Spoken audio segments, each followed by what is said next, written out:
Loved our players' effort and commitment on the defensive end of the floor, which we've had every single night this year.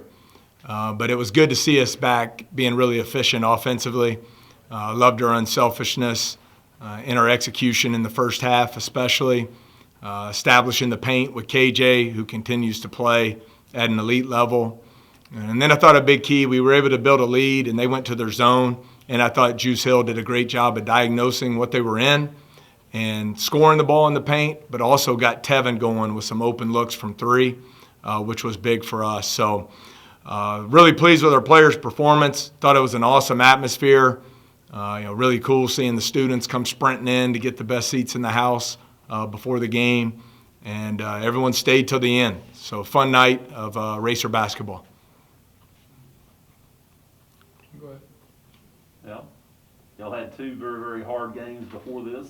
Tonight, an easy one. They had to feel pretty nice for a change. Oh, none of them are easy, John. I can assure you. Winning on the road's tough.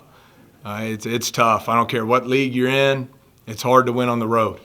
And really proud of our players for finding ways, different ways, to win Thursday after being down 13, and then really backed into a corner down 9 with 5 minutes to play on Saturday. But we were able to take some time off. Our guys were really beat up. They really battled last week. And so we were able to take Sunday and Monday off, really get them refreshed and recharged. And I thought that showed tonight because that was the offensive execution that we've been used to this season, and it's fun to see. I thought that Tevin and Justice really looked like they took it. Yeah, man, those are two tough dudes. I mean, they probably shouldn't have been playing Thursday in the second half for Tevin and Saturday for either of them. But they just want to win. They're about the team, and they battled through it. And so we'll get them some more rest tonight and tomorrow and be locked and ready to go on Saturday. Coach, I know 64% shooting, obviously the big number you love to see at the end of a 40-minute game, but what's the stat for you? Is it defensive glass? Is it points in the paint, 50-12, a 22-0 edge and fast break? What's the big number you look at the end of a game like this? Is all of the above sufficient answer? That's what I would go with. I think that's why we've had a lot of success this year is the balance. Our guys compete on that defensive end of the floor every night. So it gives you a chance to win. But now you combine it with the offensive efficiency tonight. There are only 6 teams in the country that are top 20 in both offensive and defensive efficiency, with us being one of them. And so I think that balance, and then 6 guys in double figures, just the unselfishness, on offense was huge. But if you forced me to pick one number, I'd say 50-12 points in the paint would really stand out. And then the 3-point defense. The first half at Austin Peay, we did a poor job defending the arc. They hit 6 threes in just 13 attempts. And love seeing the 11 steals. We had 15 steals the first matchup, and then followed it up with 11 more tonight. I think that's a great credit to not only the individual defensive effort, but the team buy-in to the defensive scheme. Coach, I was looking at the first half stats. I think y'all only had 3 turnovers. Yeah. Y'all are taking care of the ball real well, it seems, here lately. It's very important. I mean, I think regardless of sport, you look at turnover margin. It's one of the big factors in who wins and who loses. And so, I think when you have really skilled players, as we do, we should be a single-digit, turnover team. So, that was good to see. I thought we did a better job diagnosing what they were in defensively and attacking it accordingly, especially in the first half. So that was a fun 20 minutes of basketball.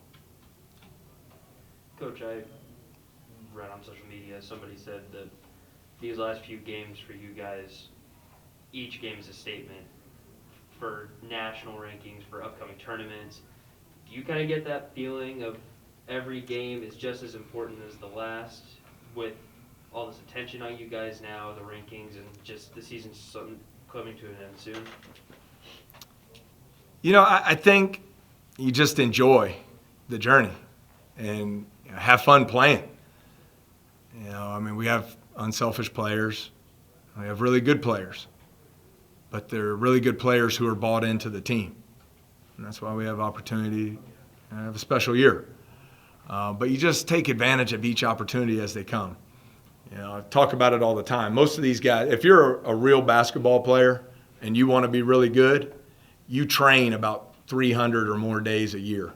You only get to play 30 nights, 30 games. So you better take full advantage of them. And I always try and encourage our players to do so. I know there's big pictures, standings and rankings, and all that stuff's great.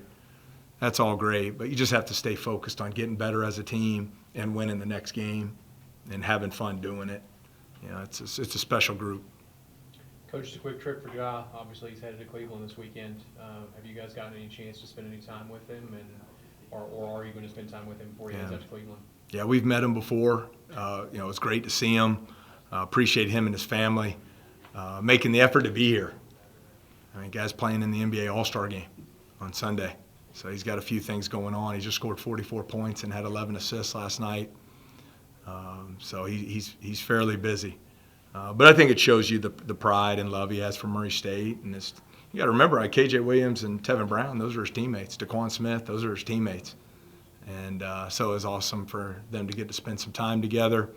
And still waiting on my All-Star jersey to come in. But look forward to watching on Sunday.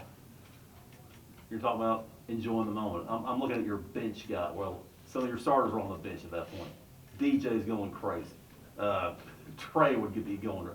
You got to love seeing the energy coming from your guys on the bench when they're watching other guys play. I agree, John. I mean, why wouldn't you?